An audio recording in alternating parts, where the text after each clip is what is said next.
जरूर रखना है, चाहे वो मेल हो या फीमेल, दोनों के लिए ही ये जॉब काफी अच्छी रहने वाली है। कोई भी चीज अगर एबनॉर्मल लगता है जो कि गाड़ी के संचालन में अवरोध पैदा कर सकता है, उसको बताना है और गाड़ी को जल्द से जल्द खड़ा करवाना है। ये सारी जिम्मेवारी रहती है पॉइंट्समैन। और जहां पर 8-8 घंटे की शिफ्ट होगी वहां पर ओटी बनने के चांसेस भी ज्यादा रहते हैं, और जहां पे वर्कलोड ज्यादा होगा वहां पे काम भी आपका ज्यादा ही रहेगा। कि इसके अंदर भी इंसेंटिव दिया जाता है। इंसेंटिव का मतलब क्या होता है, जो कि और किसी पोस्ट में नहीं दिया जाता। दूसरा, कौन बच्चे इस पोस्ट को सबसे ऊपर रखे, पॉइंट्समैन को नीचे रखे।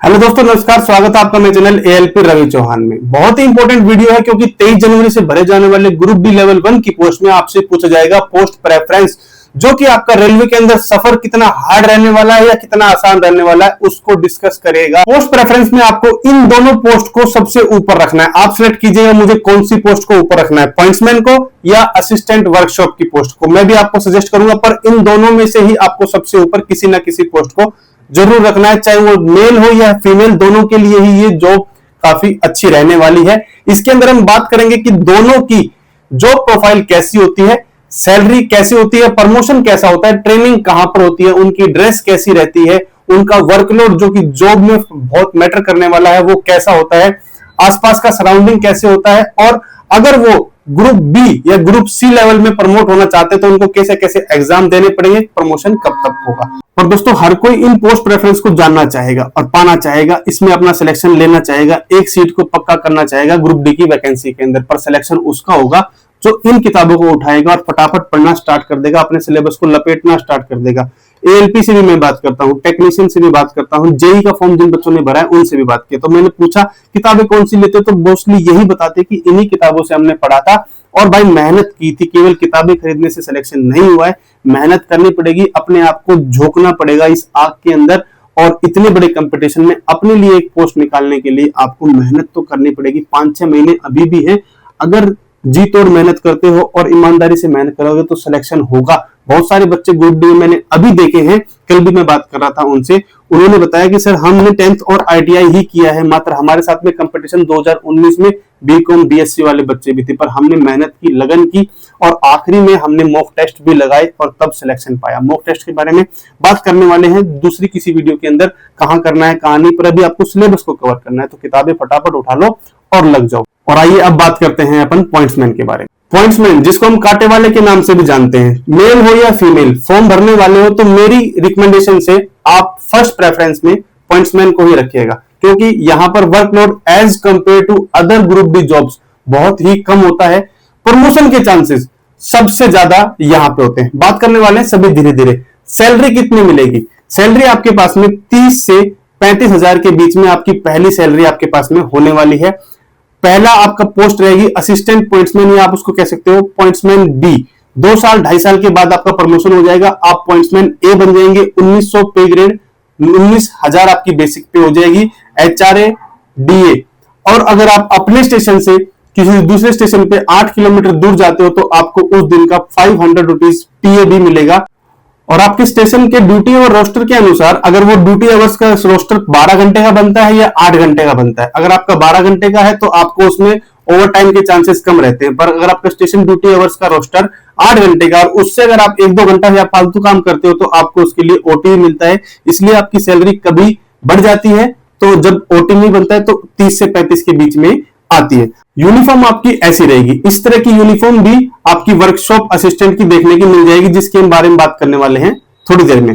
अब बात करते हैं वर्कलोड क्या रहने वाला है, किस तरह की काम रहता है इसको। एक तरफ से स्टेशन मास्टर आने जाने वाली गाड़ियों को एक्सचेंज करता है ऑल राइट सिग्नल, दूसरी तरफ प्लेटफॉर्म के पॉइंट्समैन एक्सचेंज करता है ऑल राइट सिग्नल आने जाने वाले गार्ड को और लोको पायलट को। और देखना यह होता है कि जो गाड़ी जा रही है उसका चक्का कहीं लाल तो नहीं है, किसी प्रकार की अबनॉर्मलिटी तो नहीं है, कोई चीज लटक तो नहीं रही है, या कोई पाइप फट तो नहीं गया है। कोई भी चीज अगर एबनॉर्मल लगता है जो कि गाड़ी के संचालन में अवरोध पैदा कर सकता है, उसको बताना है और गाड़ी को जल्द से जल्द खड़ा करवाना है। ये सारी जिम्मेवारी रहती है पॉइंट्समैन और स्टेशन मास्टर की। साथ ही साथ उनका मेडिकल इसीलिए A2 का मांगा गया है, स्टेशन मास्टर का और पॉइंट्समैन का, और ज्यादा बच्चे इसमें इसी वजह से निकल जाते हैं क्योंकि वो अपने इस मेडिकल स्टैंडर्ड को मैच नहीं करा पाते। दूसरा काम, अगर आपके स्टेशन में कोई गाड़ी आ जाती है और वो लोको पायलट के ड्यूटी आवर्स होने के बाद में वो गाड़ी वहां पर बंद करनी पड़ती है, तो उसके आगे और पीछे उसको स्टेबल करना, उसको रोकना, उसके चक्कों पे वुडन वेजेस लगाना, चेन लगाना, हैंड ब्रेक्स को बांधना, ये सभी काम पॉइंट्समैन का होता है। और जब दोबारा कोई लोको पायलट या असिस्टेंट लोको पायलट वहां पे आके उस गाड़ी का चार्ज लेता है तो उनको खोल के बांध के तैयार करके देना भी पॉइंट्समैन की ही जिम्मेवारी होती है। साथ ही साथ अगर आपके उस स्टेशन के ऊपर गाड़ियों को जोड़ा जा रहा है, इंजन के साथ में लोड को जोड़ा जा रहा है या लोड को दूसरे लोड के साथ में जोड़ा जा रहा है, काट झाट हो रही है या एक स्टेशन एक लाइन से दूसरी लाइन पे गाड़ी को भेजा जा रहा है, तो उसमें काम मदद करेगा आपका पॉइंट्समैन, और उसको देख रेख किसकी होगी? पॉइंट्समैन की ही होगी।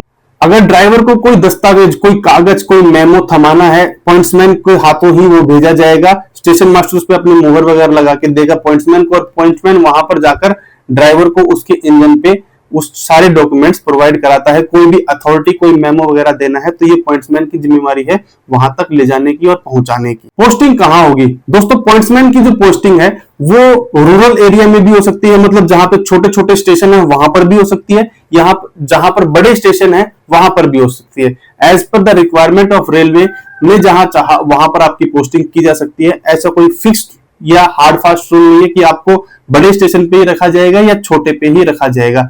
अगर बड़े स्टेशन पे रखा जाता है तो वहां पर काम बहुत ज्यादा होता है, जिसकी वजह से वहां पे ड्यूटी आवर्स का रोस्टर 12-12 घंटे का बनाया जाता है। अगर आपको छोटे छोटे स्टेशन पे रखा जाता है तो वहां पर आपके जो रोस्टर्स है काम कम होने की वजह से 8-8 घंटे का भी शिफ्ट में उसको रखा जा सकता है। और जहां पर 8-8 घंटे की शिफ्ट होगी वहां पर ओटी बनने के चांसेस भी ज्यादा रहते हैं, और जहां पे वर्कलोड ज्यादा होगा वहां पे काम भी आपका ज्यादा ही रहेगा। अब ट्रेनिंग कहां पे होगी आपकी?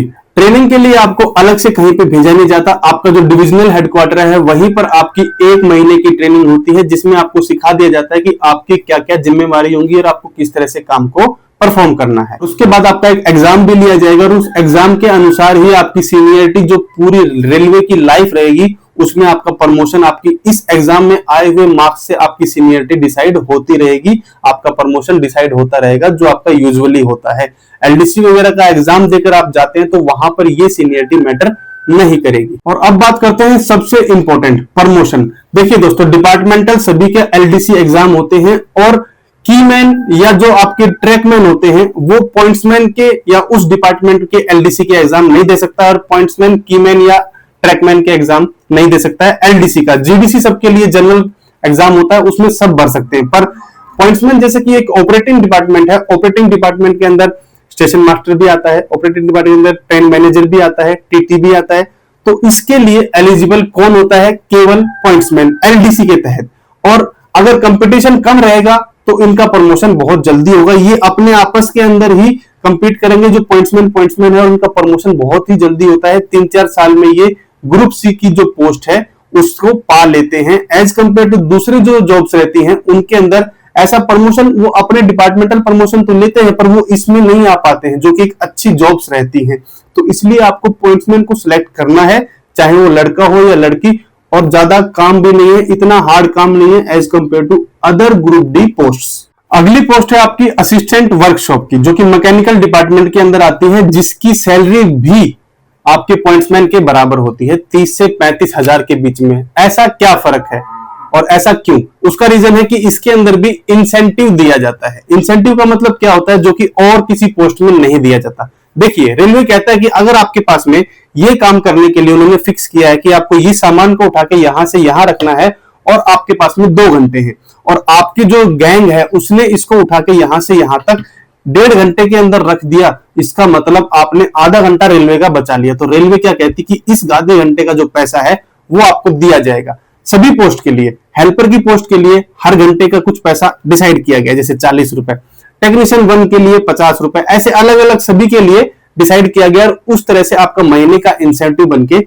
आता है, जिससे आपकी सैलरी में थोड़ा बहुत इंक्रीमेंट बढ़ जाता है। इसी तरह जैसा कि आपका पॉइंट्समैन में ओवर टाइम बनता है। दूसरा, कौन बच्चे इस पोस्ट को सबसे ऊपर रखे, पॉइंट्समैन को नीचे रखे? कारण, जिनके घर का आसपास में, मान लीजिए आपने अजमेर डिवीजन भरा है और आपके आसपास में वर्कशॉप है, आपके घर के पास में है, तो आप चाहेंगे कि मुझे यहीं पे जॉब मिल जाए, उसी वर्कशॉप के अंदर 8 घंटे की ड्यूटी करके जब से घर आ जाऊं।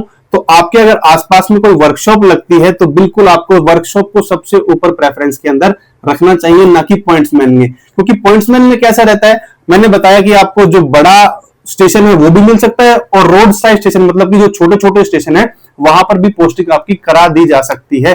तो वहां पर आप अपने घर से थोड़ा ज्यादा दूर हो जाएंगे। पर अगर आपने वर्कशॉप को सेलेक्ट किया तो आप अपने घर के पास में ही जो वर्कशॉप है वहां पर रहेंगे, और हर किसी डिवीजन में बहुत सारी वर्कशॉप होती नहीं है, 3 से 4 ही वर्कशॉप होती हैं, और आप अपने घर के पास प्रॉपर ड्यूटी करने में सक्षम हो पाएंगे।